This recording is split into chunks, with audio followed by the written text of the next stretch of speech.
Have you ever wondered what it would be like to star in your very own Rick and Morty episode, only with lots of talking guns and even crazier hijinks? Well, wonder no further, because High on Life is just the zany, fever-pitched sci-fi adventure you need to scratch that itch. Developed by Squanch Games, a video game studio, founded by Rick and Morty co-creator Justin Roiland, High on Life is the video game equivalent of a Rick and Morty adventure, complete with space travel, non-stop slapstick comedy, and enough hideously grotesque aliens to make even Jabba the Hutt cringe. The game is a perfect representation of what Justin Roiland's fever dream would probably look like. Since its release, the comedic first-person shooter game has garnered mostly positive reviews with an IGN score of 8 out of 10, a Steam review score of 9 out of 10. It also currently is the most popular game on the Xbox Game Pass. Is this zany space adventure game all it's cracked up to be? Find out in today's review.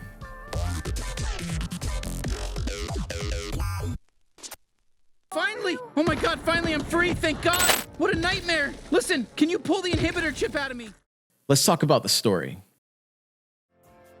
In High on Life, you play as a teenager whose planet is invaded by an alien cartel who have found a way to use humans as drugs, and by drugs I mean the psychedelic variety. You are then tasked with becoming a bounty hunter and exacting revenge on the aliens who destroyed your planet, while taking down a few baddies along the way. High on Life's plot is the sort of ridiculous premise you would expect from a game made by Justin Roiland, and it succeeds in thrusting you into colorful alien worlds bursting with campy, unbelievable characters, a slew of juvenile humor, and a satisfactory space adventure. It's not the kind of narrative that Martin Scorsese would choose, but it gets the job done. The best part about High on Life's story, though, is not the plot itself, but the friends you meet along the way. Amongst High on Life's kooky cast of crazy characters, the talking guns, also known as the Gatlians, take the cake. Whether it's Kenny, the talking pistol who sounds and behaves just like Morty, Gus, the shotgun voiced by JB Smoove from Curb Your Enthusiasm, or Sweezy, the potty mouth sniper rifle, each of the characters you encounter helps brighten up the story and your gameplay in their own goofy way. Speaking of which, let's talk about the gameplay.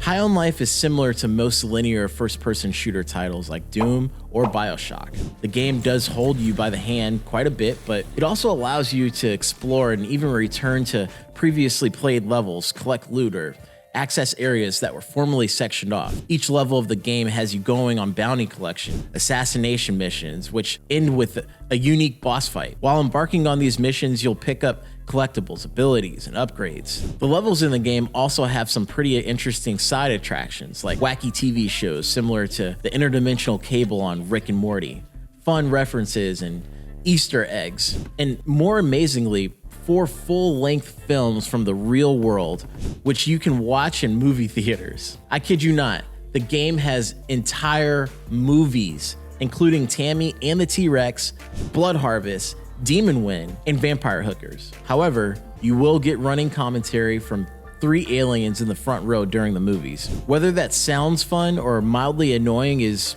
for you to decide. You'll also find new Gatlians as you proceed through the levels, which in turn allows you to explore areas that were previously inaccessible. This is similar to Metroidvania games. The game also contains some platforming and puzzle sections which you are required to solve using the Gatlian's special firing mode called Trick Shot. For example, Kenny's Trick Shot is a large gob of slime that can open inaccessible routes. Gus's Trick Shot is a fiery disc that comes in handy during platforming. Mastering each weapon's unique ability makes a huge difference, especially in combat. Which brings me to combat.